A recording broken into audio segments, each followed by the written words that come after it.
Selanjutnya yaitu evaluasi program sekolah penggerak.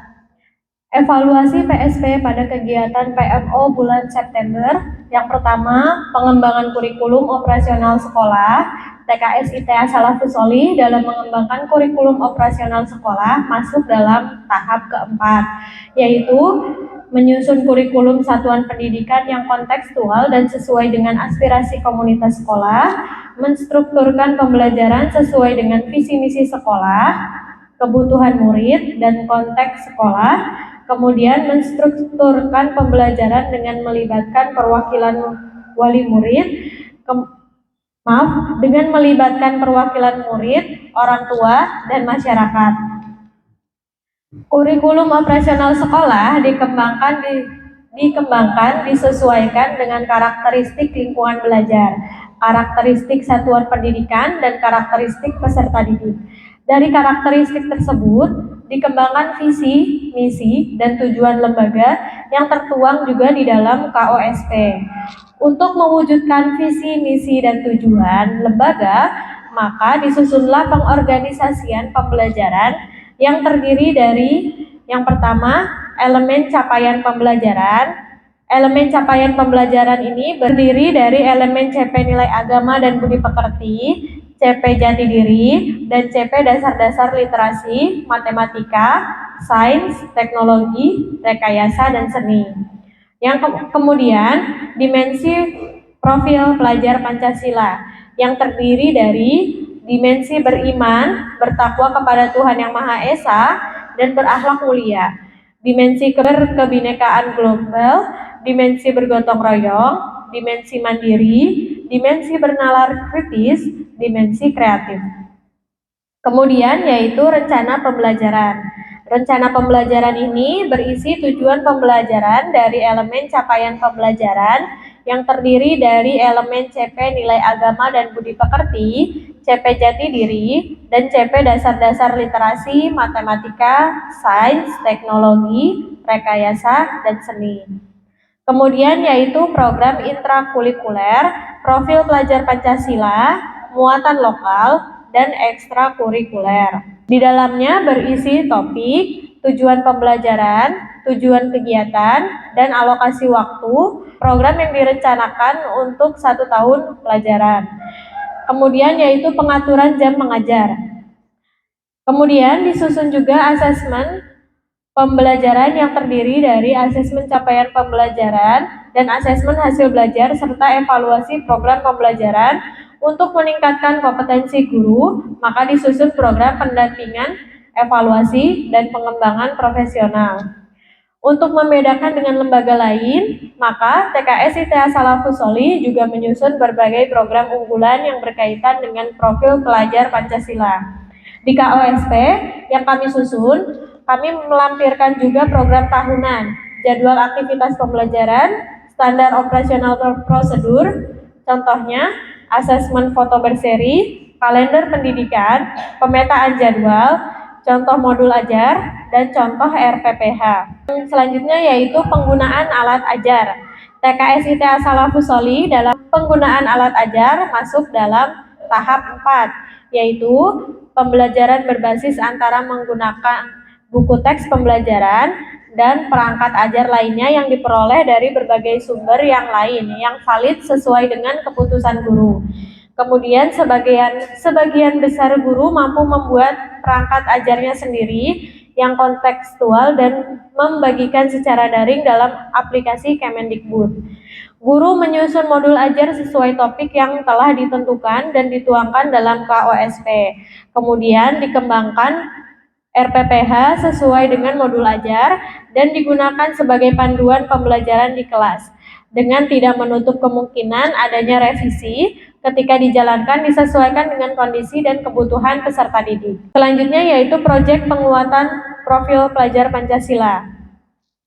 TKS ITA Salafus Sholih dalam P5 masuk dalam tahap 3, yaitu tim guru menggunakan modul proyek yang disediakan Kemendikbud sebagai referensi untuk mengembangkan modul yang lebih kontekstual dan sesuai dengan kebutuhan dan minat siswa.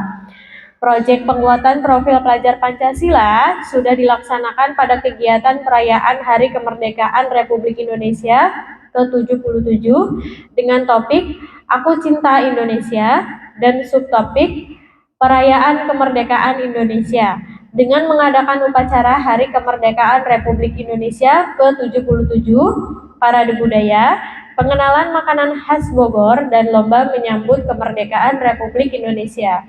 Selanjutnya yaitu pembelajaran sesuai dengan tahap capaian pembelajaran peserta didik. TKSIT As-Salafus Sholih dalam pembelajaran sesuai tahap capaian pembelajaran peserta didik masuk ke dalam tahap 3, yaitu berdasarkan asesmen diagnostik siswa di kelas yang sama dibagi menjadi 2 kelompok menurut capaian belajar mereka dan keduanya diajar oleh guru yang sama. Kemudian sekolah menyelenggarakan program pelajaran tambahan untuk siswa yang belum siap belajar sesuai kelasnya, adanya di semester 2. Kemudian pembelajaran di kelas dilaksanakan sesuai modul ajar yang disusun berdasarkan capaian pembelajaran, tujuan kegiatan, karakteristik, bakat, dan minat dan potensi anak. PMO bulan Desember. Evaluasi PSP yang kami laksanakan dengan fasilitator diantaranya. Yang pertama, karakteristik peserta didik yang diharapkan anak memiliki sikap pembelajar sepanjang hayat, artinya bersemangat untuk mengikuti pembelajaran selanjutnya. Kemudian anak dapat menggunakan fungsi gerak motorik kasar, halus, dan konsisten untuk mengeksplorasi dan memanipulasi berbagai objek yang ada di lingkungan sekitar. Kemudian, anak memiliki perilaku positif terhadap diri dan lingkungan serta rasa bangga sebagai anak Indonesia yang berlandaskan Pancasila. Anak mulai mengenal dan mempraktikkan ajaran pokok sesuai dengan ajaran agama dan kepercayaannya. Yang kedua, proses pembelajaran di kelas yang diharapkan anak dapat mengikuti kegiatan pembelajaran sesuai dengan tujuan dan capaian pembelajaran. Anak mengikuti pembelajaran dengan senang, ceria, dan bersemangat. Anak dapat mengkomunikasikan pikiran dan perasaannya dengan lisan, tulisan, maupun gambar. Yang ketiga, kompetensi guru. Yang pertama ada lulusan S1 PAUD dan BK. Yang kedua, mengikuti diklat dan pelatihan yang berkaitan dengan PAUD. Yang ketiga, kerjasama dan bertukar pikiran dengan teman sejawat. Yang keempat, aktif dalam organisasi mitra dan gugus. Selanjutnya yaitu kompetensi kepala sekolah. Lulusan S1 PAUD mengikuti diklat dan pelatihan kepemimpinan lembaga, aktif dalam organisasi mitra dan gugus, pernah menjadi instruktur nasional program dari PPPPTK, TK, dan PLB selama 4 tahun, dari tahun 2016 sampai tahun 2019. Pernah menjadi mentor diklat berjenjang daring yang diadakan PP PAUD Dikmas Jawa Barat selama 4 tahun, dari tahun 2017 sampai tahun 2020. Menulis beberapa buku pendidikan, puisi, cerita, dan pengalaman. Yang selanjutnya yaitu konten kreator. Dan tergabung di tim Amurago, admin dan mentor diklat daring Kabupaten Bogor. Jadi Masya Allah, kepala sekolah kita super sibuk ya Ibu. Kemudian menyusun modul ajar P5 dan intrakurikuler. Yang keenam, praktik baik dari pelaksanaan pembelajaran.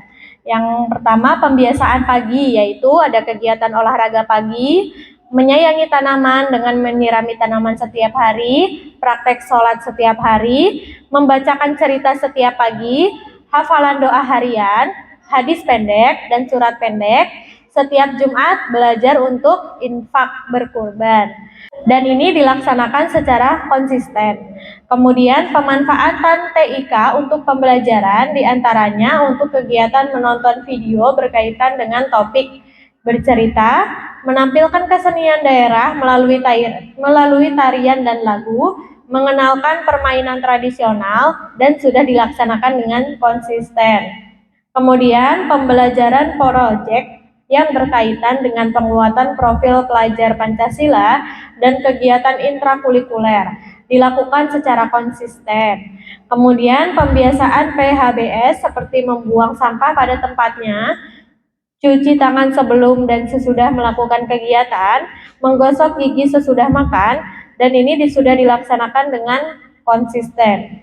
Yang ketujuh, dukungan dari berbagai pihak baik yayasan, penilik, orang tua murid maupun masyarakat sekitar yang menjadi faktor yang mempengaruhi keberhasilan praktik baik.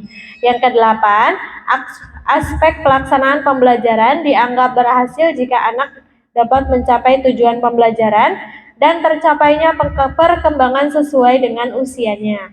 Kesembilan, yang masih menjadi tantangan dalam pelaksanaan salah satu aspek kurikulum merdeka sehingga belum mencapai apa yang diharapkan adalah kemampuan guru dalam mencari ide kreatif dan mengaplikasikan model pembelajaran, terutama pembelajaran berbasis proyek. Faktor yang menjadi penghambat dalam pelaksanaan kurikulum merdeka adalah karena pengetahuan baru, jadi masih mengira-ngira seperti apa pembelajaran yang tepat untuk dilaksanakan di sekolah. Selanjutnya yaitu rencana tindak lanjut yang akan disampaikan oleh Ibu Ratiwi.